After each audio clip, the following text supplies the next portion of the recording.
دوستو، اسلام دھرم میں ختنہ کرنے کو سنت مانا جاتا ہے۔ یہی وجہ ہے کہ ہماری دنیا کا جو مرد بھی اسلام دھرم کو فالو کرتا ہے تو وہ اپنی ختنہ کراتا ہے۔ مرد کے پرائیویٹ پارٹ کی آگے کی تھوڑی سی کھال کو کاٹ دینے کو ختنہ کہا جاتا ہے۔ مذہب اسلام کے مطابق ہماری دنیا کے اتہاس میں جس انسان نے سب سے پہلے ختنہ کروائی تھی اس انسان کا نام پیغمبر حضرت ابراہیم علیہ السلام تھا۔ وہی حضرت ابراہیم علیہ السلام کہ جن کو مسلمانوں کے ساتھ ساتھ یہودیوں اور عیسائیوں میں بھی بہت زیادہ اہم مانا جاتا ہے، یعنی تینوں ہی دھرموں کے لوگ حضرت ابراہیم علیہ السلام کو بہت زیادہ رسپیکٹ دیتے ہیں۔ حضرت ابراہیم علیہ السلام کو ابراہیم کے علاوہ ابراہم کے نام سے بھی جانا جاتا ہے۔ حالانکہ دوستو، اس بات میں کوئی شک نہیں ہے کہ ہماری اس دنیا میں ختنہ کروانے کا یہ رواج سینکڑوں نہیں بلکہ ہزاروں سال پرانا ہے، جس کا ثبوت مصر کی ان تصویروں سے ملتا ہے کہ جو ہزاروں سال پرانے مقبروں میں پائی گئی ہیں۔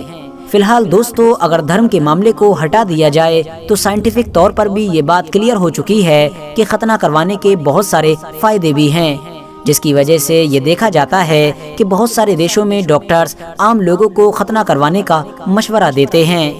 عیسائی دھرم میں ختنہ کروانے کو ضروری نہیں سمجھا گیا ہے اور نہ ہی ختنہ کروانے سے روکا گیا ہے، مگر بات کریں اگر یہودی دھرم کی تو اس میں ہر آدمی کے لیے ختنہ کروانا مسلمانوں سے بھی زیادہ ضروری سمجھا جاتا ہے۔ صرف ضروری ہی نہیں بلکہ فرض مانا جاتا ہے۔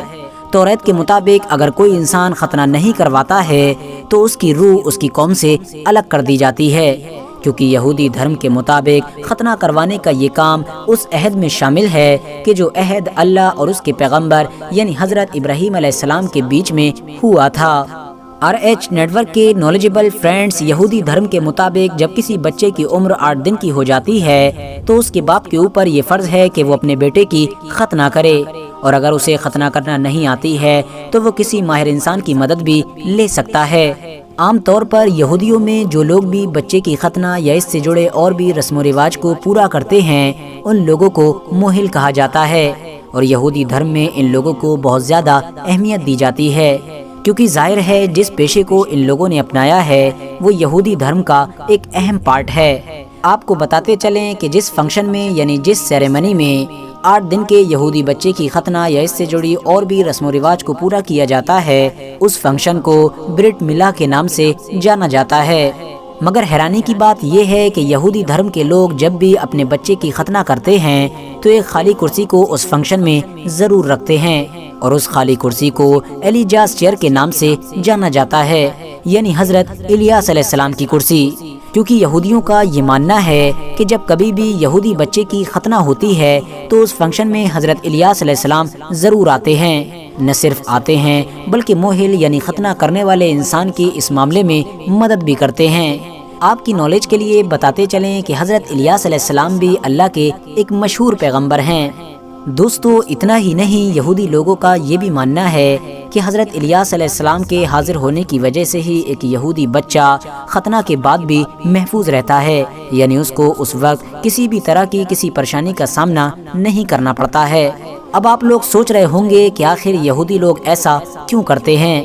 تو دوستو، اس سوال کا جواب جاننے کے لیے ہم کو یہودیوں کے اتہاس کے پنوں کو پلٹنا پڑے گا۔ آپ کو بتاتے چلیں کہ اس بات میں تو کوئی شک نہیں ہے کہ اتہاس میں وقت وقت پر یہودی قوم کو بہت سارے ظالم اور خطرناک بادشاہوں کا غلام بننا پڑا تھا۔ اس طرح کے جتنے بھی بادشاہ یہودی قوم کو اپنا غلام بنایا کرتے تھے تو وہ ان کی دھارمک چیزوں پر بھی پابندی لگا دیا کرتے تھے، اور انہی دھارمک چیزوں میں سے ایک ضروری چیز ختنہ بھی ہوا کرتی تھی۔ انہی بہت سارے ظالم حکمرانوں میں سے ایک خطرناک بادشاہ کا نام اخیب بھی تھا، جس کا دور اتہاسکار لگ بھگ 900 عیسیٰ پورو کا بتاتے ہیں، یعنی یہ اتہاسک طور پر حضرت عیسیٰ علیہ السلام سے بھی 900 سال پرانا تھا۔ اس نے بھی نہ صرف بنی اسرائیل کو اپنا غلام بنایا بلکہ اپنے بیوی کے کہنے پر ان لوگوں کو اپنے خاص دیوتا کی پوجا کرنے پر بھی مجبور کیا تھا، ساتھ ہی ساتھ ان کی بہت ساری دھارمک چیزوں پر بھی پابندی لگا دی تھی، اور انہی دھارمک چیزوں میں سے ایک ضروری چیز ختنہ کروانا بھی تھی۔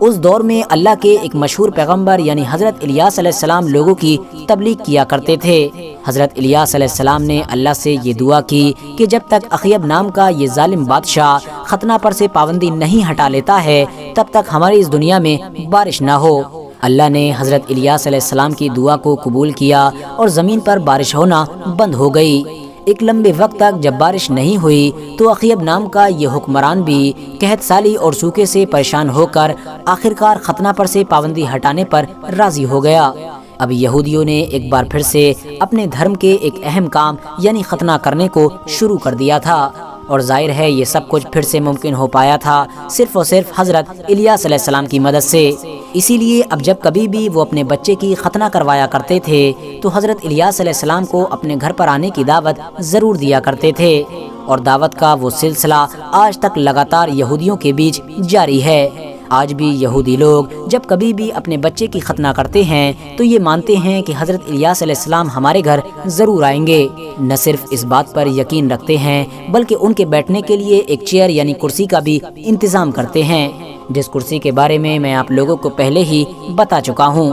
فی الحال آج کی اپنی ویڈیو کو ہم یہیں پر ختم کرتے ہیں۔ ویڈیو پسند آنے پر نہ صرف ویڈیو کو لائک کریں بلکہ اپنے فرینڈز کے ساتھ بھی ضرور شیئر کریں، اور اسی طرح کی نالجیبل اور ہسٹوریکل ویڈیوز ہمیشہ دیکھنے کے لیے ہمارے اس چینل کو سبسکرائب کر کے ساتھ ہی میں بیل آئیکن کو بھی پریس کر دیں۔